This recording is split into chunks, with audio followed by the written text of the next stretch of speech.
अतुलनीय पराक्रम, असीम वीरता, अमर बलिदान, भारतीय सेनाओं के वीर योद्धाओं और उनके परिवारों का अमर त्याग। ये देश कभी आपका कर्ज चुका नहीं पाएगा।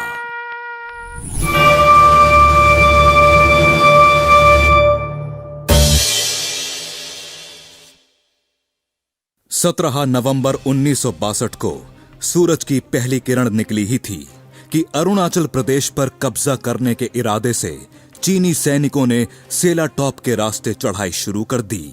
लेकिन इस बार उनके रास्ते का रोड़ा थे गढ़वाल राइफल्स की डेल्टा कंपनी के राइफलमैन जसवंत सिंह रावत। अगले 72 घंटे तक जसवंत सिंह अकेले ही चीनियों से लड़ते रहे। उनके सभी साथी चीनी हमले में मारे जा चुके थे। ऐसे में वो कभी इस बंकर से फायर करते तो भागकर कभी उस बंकर से। चीनी सैनिक सकते में थे। वो भारतीय सैनिकों की संख्या का अंदाजा ही नहीं लगा सके। इधर राइफलमैन जसवंत सिंह अकेले होने के बावजूद भी मैदान छोड़कर भागे नहीं।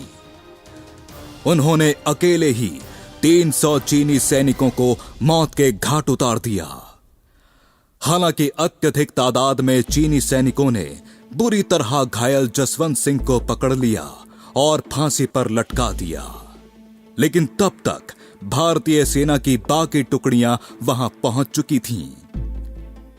उन्होंने नूरा नांग के इस युद्ध में चीनी सैनिकों को शिकस्त दी। ये राइफलमैन जसवंत सिंह रावत की बहादुरी और जज्बा ही था जिसकी वजह से चीनी सैनिक अरुणाचल प्रदेश पर कब्जा करने में नाकाम रहे। हिंदुस्तान का झंडा शान से लहराता रहे, इस जज्बे के साथ राइफलमैन जसवंत सिंह रावत जान की बाजी लगाकर भी देश के लिए लड़ते रहे। क्या देश के इन वीर सैनिकों, इनके परिवारों के लिए हम हिंदुस्तानी भी कुछ कर सकते हैं? 7 दिसंबर को सशस्त्र सेना झंडा दिवस है। आइए इन सैनिकों के सम्मान में हम भी सेनाओं का झंडा सीने पर लगाकर गर्व से अपना सीना चौड़ा करें और इन सैनिकों की बाजुओं को ताकत दें।